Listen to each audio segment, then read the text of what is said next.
But let's keep it with the market right now. There's just so much to talk about in regards to reporting season. And for that, Chris Conway from the Australian Stock Report joins me live from our Melbourne studio. Chris, good to see you again. Thanks for joining us. Thanks, Nadine.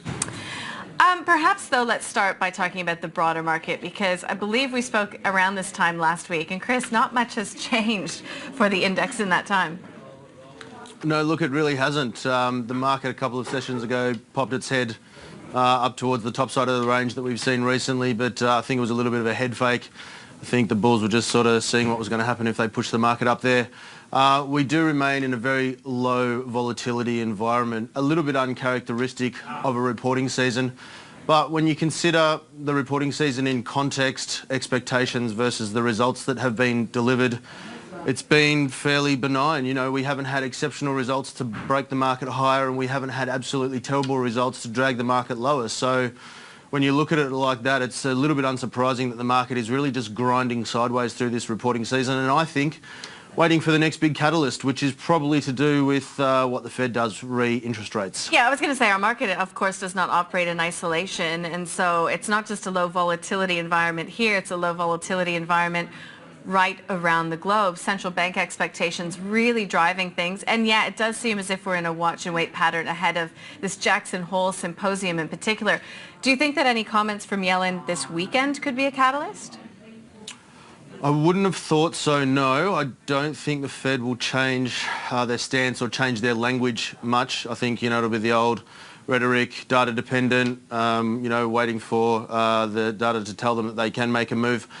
But more broadly, I think, you know, we're in a carbon copy of what we saw last year. The Fed waited and waited and waited and finally went in December. I wouldn't be surprised at all to see them go again this December.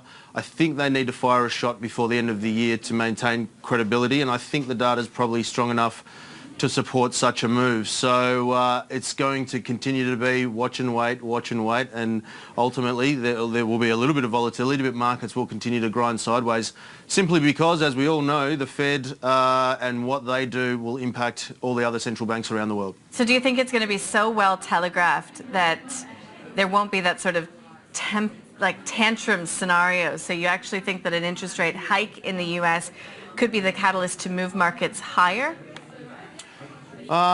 Possibly. I think the Fed needs to be really careful. I mean, again, just think back to January last year when we all came back from our Christmas holidays and saw the market tumble. I think it was 7 or 8% in the first 6 weeks of trade after the Fed raised in December. As much as the Fed tries to prepare US markets and indeed global markets for what they might do, there's always a divergence between the Fed saying that they're going to do X or Y and what people are guessing the Fed will do. So I think the Fed needs to close that gap.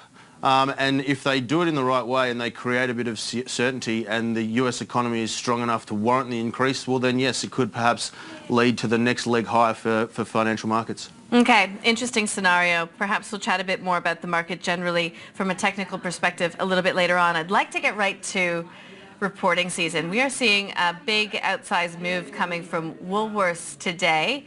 Tell me what that is a reflection of. Is it the fact that they're sorting out some of these issues in regard to their hardware stores, or is it that, you know, a lot of this bad news was pretty well telegraphed to the market? Look, I think it's a combination of both, but I think today's circa 6 or 7% move is reflective of just how big a noose around Woolworths' neck the Masters division has been. And you know, the relief that everyone is feeling now finally that they're going to divest that business, reap some money back and hopefully pump it back into their core operations. So I think that's a lot to do with the relief that we're seeing today. Some other analysts who have been on the show earlier have suggested that there's some short covering in there as well. I would think that that would be a part of it, although Woolworths had, even before today, rallied quite strongly off its lows, and we did know that they were looking to divest the Masters division, so that's probably a smaller element to it. But yeah, I absolutely think the bulk majority of it is the fact that they've finally been able to get rid of the Masters bugbear that has plagued them for so long. So do you hold out hope that Woolworths will be able to really turn around its main game, its main food and liquor division, and see some positive momentum there now that the CEO, Brad Banducci, has that Masters noose been taken away from his neck? Yeah, look, it really is a hope story, and it's very, very much going to be dependent on how the management division runs the business. The whole sector, though, when I look across the board, I see, all right, well, finally, Woolworths has divested Masters, but, Metcash has decided to buy Home Timber and Hardware. They're going to compete with Bunnings. We know the story about Aldi. We know about contracting margins. There doesn't seem to be a great deal of opportunity for huge growth in the space, and that's regardless of whether it's Woolworths we're talking about or Wesfarmers or any other smaller players in the space. So I think it very much comes down to management. It comes down to cost control. But is there really that much further upside? I question that. It's not a space that I would be overly excited about investing in at the moment. It'll be interesting to see how it all plays out. I guess what popped into my mind was Qantas. I mean, what a turnaround story there, probably the biggest corporate turnaround in Australian history. So I guess proving that it can be done, but a lot of it comes down to, I guess, the pain that is willing to be borne in the meantime. So we'll leave Woolworths for now. I'd like to get your thoughts on Flight Centre. First of all, the actual result for FY16. Flight Centre had a bumpy road. It warned about lower profits a little bit earlier in the year, blaming things like the Brexit impacts, the election here in Australia. How did it all end up playing out for Flight Centre in your opinion? Look, the results seemed fairly solid. They managed to grow their revenues reasonably well, but because of the factors you just mentioned, Nadine, their margins contracted and their profit fell. I think it was about 3.8%. But, as I said, a solid set of numbers from a company that continues to deliver reasonably well. There's a lot of people that don't like the stock out there.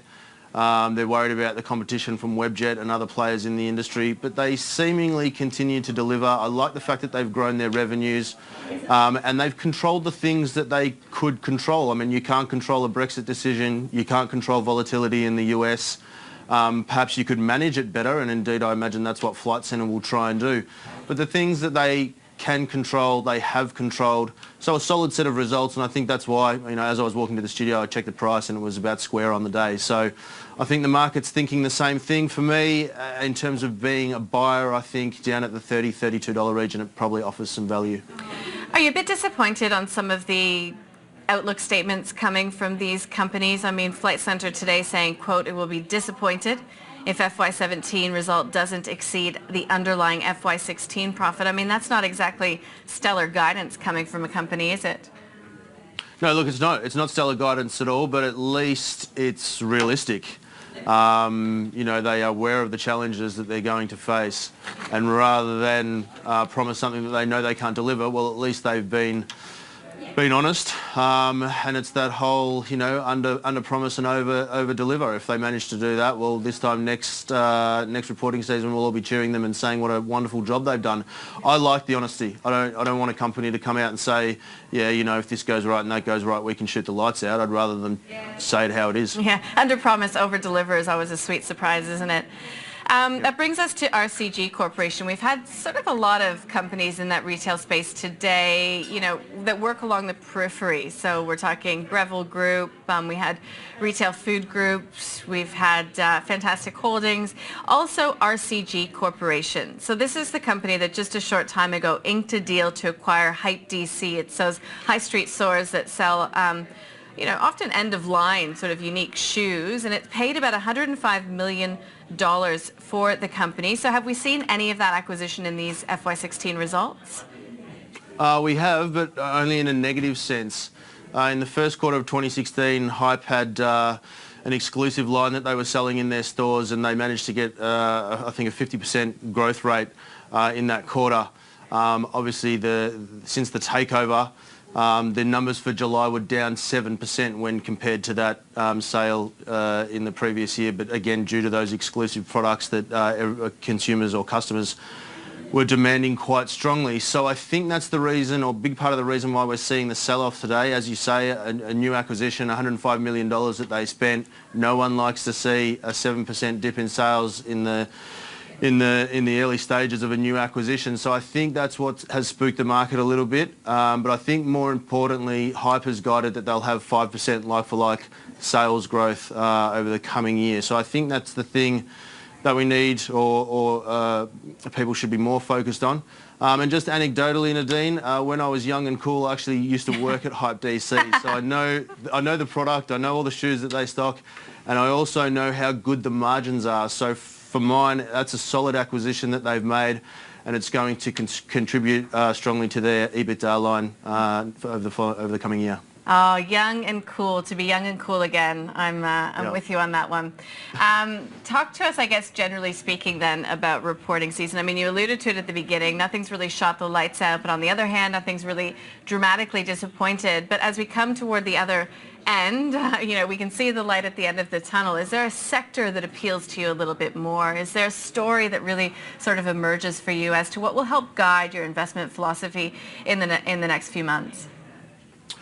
Look, I know there's been a lot of conversation throughout reporting season about, these bond proxy growth stocks that, have been really fueling the market or have pushed the market to its 12-month highs, and, whether or not that's a crowded trade and whether or not it's all about to collapse with the Fed doing what they're going to do and so on and so forth. I think we're still in an environment where it's worth paying a premium for growth. I think that is a story that will continue for some time. Again, if and when the Fed does raise interest rates, that rise in interest rates isn't going to be as steep as we've seen in other US economic recoveries. So I don't think it's going to be the sudden and abrupt shift that maybe some other analysts suggest that it will be. So keep buying those growth stocks, particularly stocks that have managed to report very impressive results, like a Bellamy's. Bellamy's, I mean, name another. Are you talking Domino's? Are you talking JB Hi-Fi? Yeah, all of those. A company that can continue to deliver with its growth story, preferably with increased margins at the same time. I think you need to be willing to pay a premium for those stories, because I think they'll continue to move higher, at least in the next quarter. And then after that, well, it will be an ongoing reassessment anyway. The other, of course, big story around reporting season is what's going on with the blue chips. Well, we know that top-line growth has been particularly hard to come by. Some of their cost-out stories have dried up a little bit. When are they going to rise again? When will they have their day in the sun again?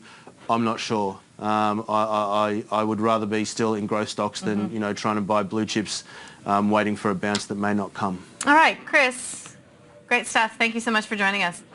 Thanks, Nadine. Chris Conway there, joining us from the Australian Stock Report, and he was in Melbourne.